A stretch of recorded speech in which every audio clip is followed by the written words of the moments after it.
This movie was incredible. I was just floored. I had never seen the original musical production, but this was absolutely amazing. Oh, thank you. Did you know the soundtrack? Did you know the songs, or you went in blind? I went in blind. Fantastic. That was me 3 years ago. Same deal. I didn't know anything. I walked in and went, wow, this took some surprising turns. So I'm so glad that you felt that way. Why did you want to direct this musical, especially if you did go into it blind? Just like you, when I saw it on stage, I loved it. I loved the story. I thought it was surprising. Steven Levenson's writing is great. The songs were great. And I just found the story so intriguing. You know, not only it was like it's very rare when a movie when any story or stage play that deals with mental health and these real issues is also an edge of your seat kind of, you know, narrative. It's very rare when both happen at the same time. And I just became intrigued by the themes of it. I just thought, you know, here's this show that it talks about lying over and over and over, but it's really kind of about the truth. It's really about admitting who you are and ultimately knowing that you're not alone if you do exactly that. I just loved it. I loved it, and so I wanted to take all the love that I felt 3 years ago and put it on screen for the millions and millions and millions of people who cannot make it to Broadway. You know, it's a story for everybody, and that's what I wanted to do. What was the process of adapting it from stage to screen? Because obviously it is very different, just experience-wise. Well, the process was, it was very, I would say this, it was really rewarding. I as an author myself, I revere authors. When I was making Wonder, I worked with R.J. Palacio all the time, and I loved it. And here I had three, you know, Pasek, Paul, and Levenson. They're so brilliant, and I had these great producers as well.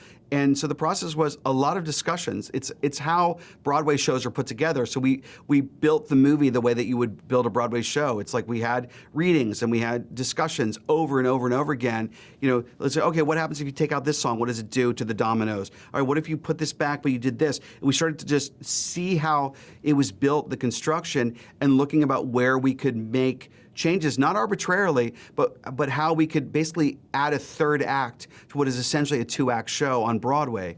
And it was very rewarding to do that. Like 2 new songs came out of that, all those discussions, and a very satisfying ending that you couldn't, like, you know, that quest for Connor doesn't exist on Broadway.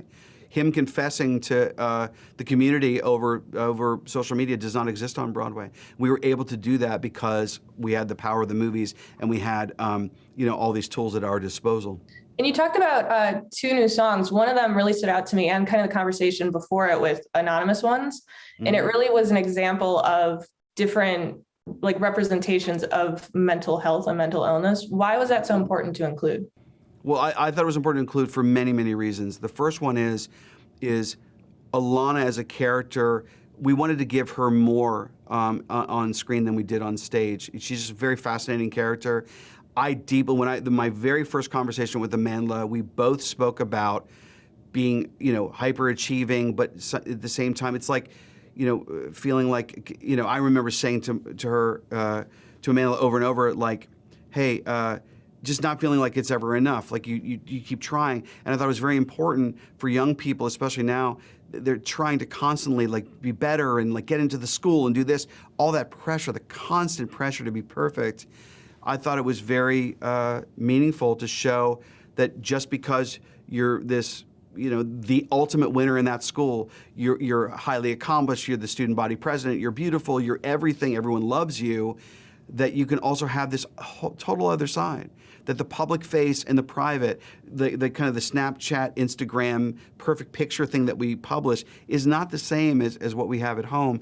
And I thought Alana perfectly embodied that character, especially with that song that Amandla wrote with the boys. Yeah, I love the song, and I loved how, like, the end of the song transitions all the way back to the first time we saw her. I thought that was just brilliant. Oh, I'm glad that, well, yeah, that's, I thought showing the first day of school from her point of view would be terrific, and I'm glad that you felt that way as well. What was it like collaborating with Ben Platt and Steven Levenson, who are both involved in the original stage play? Oh, it was fantastic. Look, this was a moving train. You understand, like, this was years in. So I'm like the guy like hitching a ride on, like, you know, like when you see the guy run to like throw his satchel and jump on. It was already moving, and I went in with a lot of humility and a lot of thinking like, look, you all know this better than I do. What I have fresh questions. I have, you know, I don't know where all the bodies are buried. I don't know what all you've tried. So let me just start asking, hey, why didn't he ever, like, I thought about Evan, for example, at his 10th high school reunion, going, is he still pretending that he's Connor's friend? Wouldn't it be more cathartic if he admitted it to everyone, that he could unburden himself so he could truly be himself? So questions like that led to other discussions, and it just, I don't know, I found it very enriching. You know, Steven Levenson is a brilliant, brilliant, brilliant writer. I love his work. I love all of it. And Ben Platt is a singular talent. You know, I've never seen anybody who could do what he did.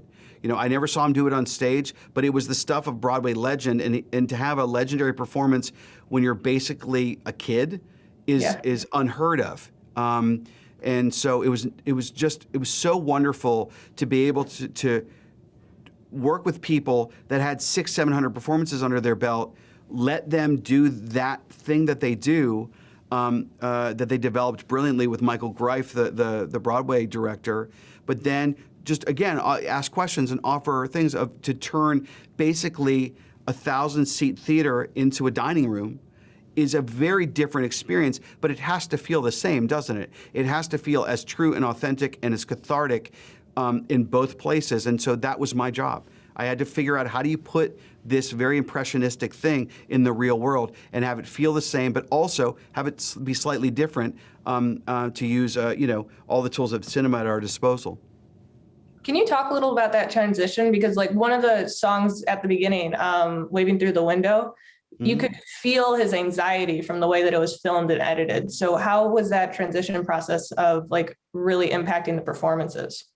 Well, that was a that was a lot of trial and error, that one. We finally, I remember we had all the footage, and we were thinking about, okay, the voiceover, which did happen on Broadway, we thought about this idea of overlap. And then I went, well, what if you just did rapid fire images? And it's just like he's about to have a panic attack, he closes the thing. It was always conceived visually that you're hiding his face, you're not really there because he's not really ready to be revealed yet, and then you reveal him. So it was all about, since the movie was thematically about either lies or the truth, the things that we hide and the things that we show, it was very important to just let you only see the eyes at first, because he's not ready to show the true Evan. And that's like, that one metaphoric visual is the whole movie. And so, and the rapid cutting, we follow the music, which was when that pulse goes, that that is his anxiety. And what you saw at the end, when he finally sings that last line, there's no musical accompaniment, none. And that was very intentional. It's just saying the pulse is gone. He is now quiet and he is calm. So that was the journey. And then what do you want audiences to take away from Dear Evan Hansen? You know, an empty box of tissues. No, I'm kidding. What I want them to take away is especially considering what we've all been through the last year and a half, I want them to take away a feeling that each person in that audience is not alone, that we have been through this thing together as a society, and that whatever depression, anxiety, whatever hardships that we've all faced, because we've all faced them in our own ways, that we're not alone in this, and that what we've been through has left some scars, as it should, but that it's okay to feel that, because ultimately, if you are yourself, if you are brave enough to be yourself and be authentic, that you're going to be loved and accepted for exactly who you are. That's a huge theme for me. It was in Perks of Being a Wallflower, my book. That was a huge thing, being enough. It's like, I just want the movie, I want people to walk away and say, wow, the message is you are enough, and you always were. Very powerful. Thank you so much for taking the time to talk to me. Thank you. It was wonderful. I appreciate it. It means a lot to me that you cared for the movie that way. Thank you.